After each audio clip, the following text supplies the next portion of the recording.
homosexuality and these kinds of filthy things have now become norm even in cartoons. Even it's not Tom and Jerry anymore. Things have changed.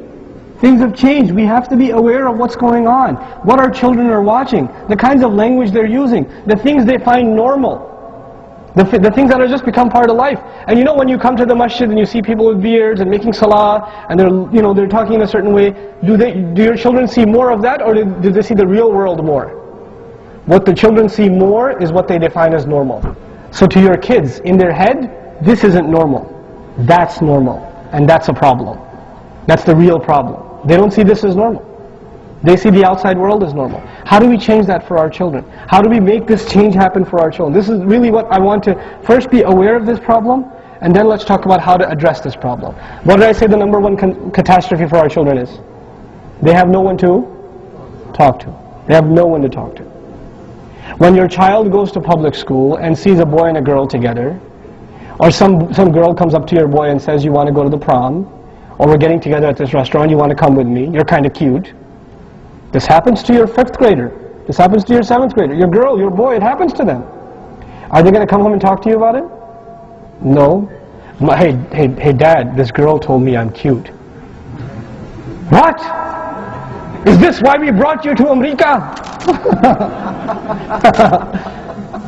Slap, slap, the works. This child knows my parents can't handle that information.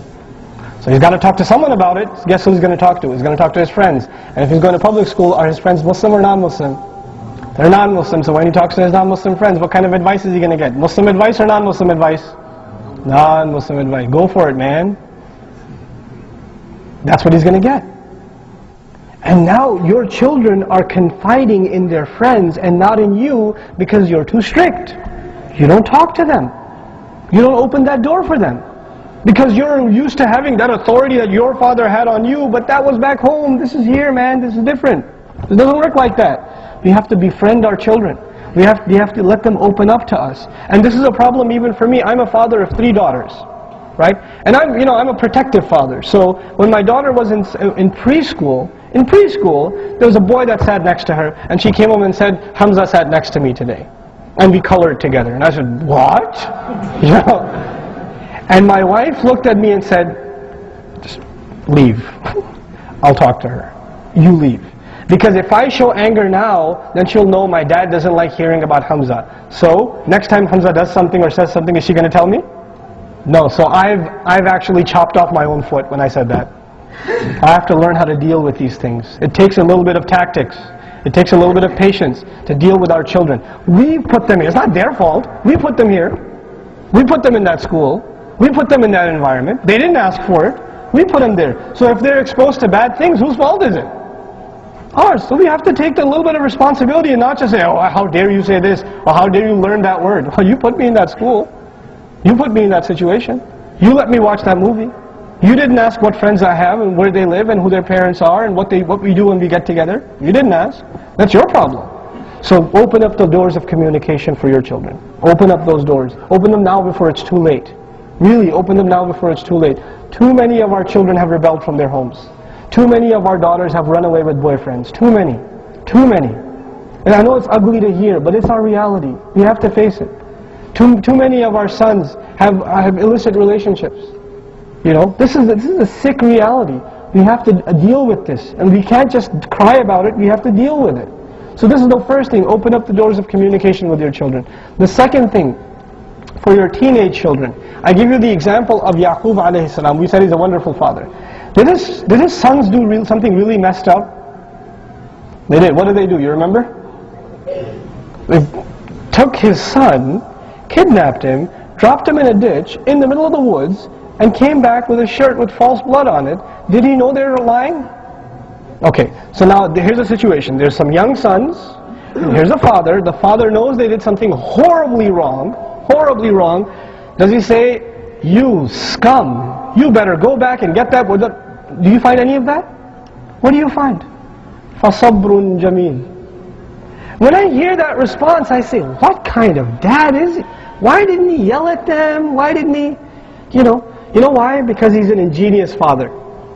A father who really takes care of parenting knows what is the age to advise your children, and what is the age when they have become independent. Well, no matter what I tell them, they're not going to listen. A father knows. So there's an age where the only thing you can do is what? Sabrun Jameel. There's an age that comes where all that's left is Sabrun Jameel. That's it. That's all you can do. Because now the ship is sailed, they're on their own. They're on their own. So your job is before they get to that point. Now if they've gotten to that point, if you have teenage kids, then the best you can do is try to introduce them to better company. To try to, first of all, give life to the youth groups at the masajid. I don't care what problems they have, still give them life. And my advice to youth groups in general is keep the boys and girls separate. Have two separate youth groups. Don't combine them because you're asking for trouble. If you're a teenage boy or girl living in this society, then you have been exposed to enough shameless bombardment of media that those ideas are constantly running in your mind. And when you get a bunch of 15, 16, 17-year-old Muslim boys and girls together and they're having an Islamic program, please, let's be realistic. That's not a good idea. There's no way a teenage boy can tell me, nothing crossed my mind this whole event. There's no way. There's no way. You know how you were when you were 16 and 17. So don't think your children are any different. So my advice to youth groups is separate the boys and girls. And I don't care what youth group it is. Wallahi, I don't care if it's Mass Youth, or it's Crescent Youth, or it's YM, or it's some other youth group you guys started, or it's an MSA, whatever it may be, support it. Help it out. Instead of telling me what problems they have, you have more problems. Don't tell me what problems they have. Tell me how can you make them better. How can you support them? How can you liven them? Because these are the refuge for your children. Your children, your teenage kids are not going to go listen to a sheikh. They're not. The vast majority of Muslim teenagers wouldn't even listen to me. You think they listen to me just because I don't have an accent? No. They're not going to listen to me. They see this, they run. They run. That's the reality. Who will they talk to? Other kids their age. Youth groups are the lifeline of Islamic da'wah to our youth. They're the lifeline. If we don't support them, we're losing it. It doesn't matter who the imam is. It doesn't matter how big the masjid gets. It doesn't matter what color carpet finally won in the board meeting. None of that matters. None of that matters. The only thing that will matter is, do we have a vehicle by which we're bringing the youth back into Islam? Well, they're bringing it back into the masjid. And then the next piece of advice are community centers, Islamic centers all over the country. And these are my fathers and my uncles. These are my elders, my respected, elders that I love for the sake of Allah because of the time and the effort they put into building and maintaining these masajid. But my sincere advice is, a bigger problem than getting an imam for the masjid is getting a youth director for the masjid. A brother youth director for the brothers and a sister youth director for the sisters. This is critical in our time. More than an imam. You get an imam, you say he's a fadil, or he's a alim, or he's a mufti, or he's a mujtahid, he's got a degree in fiqh, is this and that or the other. He comes and he tells you something about his opinion in fiqh, and guess what most of the community does? I don't like his opinions. I'm going to go find another opinion on Google. Oh, why did you hire him with that huge resume when you're not going to listen to the guy? Right? It's demented how we've become. We're not facing reality. Youth directors are far more important. Young brothers, young sisters in your own community. Houston's, mashallah, a hotbed of energetic, really, really great potential youth. So you take a bunch of youth, you take a bunch of sisters that are studying Islam, a bunch of brothers, you say to one or two of them, we'll pay your college tuition. We'll take care of your college tuition. You become the youth director full-time for our masjid. You make sure a program is being done every week. You make sure that you take the kids out for some basketball or ice cream or a trip to the beach or whatever. Or overnight or whatever. Every week something's going on, every 2 weeks something's going on. You take care of that, we'll take care of you. Because you're taking care of the children of our community. We have to think like this. We have to invest in people now. We have to invest in people. And there's no shortage of remarkable youth in Houston, wallahi. And there's a shortage in other communities. I look around the masjid, I don't see any young people. Here, mashallah, there's great potential in the youth, among the brothers and the sisters. So capitalize on it. Get over your fiqh debates. Whether it's 8 Taraweeh or 20 Taraweeh, your children don't care. That's a bigger problem. We can worry about those problems when times are good. These aren't good times. So whether Eid is Monday, Tuesday, Wednesday, Thursday, or Friday, it doesn't matter. Our children are more important. They're more important. Whether the guy's Hanafi or Shafi'i or Maliki or whatever you think he is, that's less important right now. Our children are more important right now. Let's prioritize. Let's really have the right priorities. If we don't take care of our children, these debates will die with us, and the next debates that are coming if we don't take care of our children, has anybody heard of Irshad Manji? Right? There's 100,000 Irshad Manjis brewing. Right? When we don't take care of the Islam of our next generation, that's what happens. That's what's next. They're not just going to be in CNN, they're going to be board members at Masajid. If we don't take care of business now. Think ahead. Think ahead. I was telling you in the khutbah of the churches in New York City that didn't think ahead. And what are they turned into now? They're nightclubs. Churches turned into nightclubs in the heart of New York City. One of the oldest Catholic communities in the country. And still, that's what ended up happening with them. So on the other hand, you have the masajid. I met this brother. Wallahi, when I met him, I went in a corner and I cried. I just cried. I met him in Las Vegas. And I was in Las Vegas for the Quran conference. Don't get any ideas, okay? So, this was a few years ago. I was at the Quran conference. And then there's this elderly fellow. He's about 80-some years old. He and his wife, a white couple, blonde, blue eyes, really light skin. They're sitting next to each other at the Quran conference. And I'm sitting there, and I was curious where they came from. So I went over and I said, how are you? He said, Assalamu alaikum. I said, wa alaikum salam. So I was already surprised. Muslims, mashallah. So I started talking to them, and they said, yeah, well, what happened was, he told me his name. I forget his name, but it was some Russian or some kind of Slavic descent. But his great-grandfather was actually a Muslim.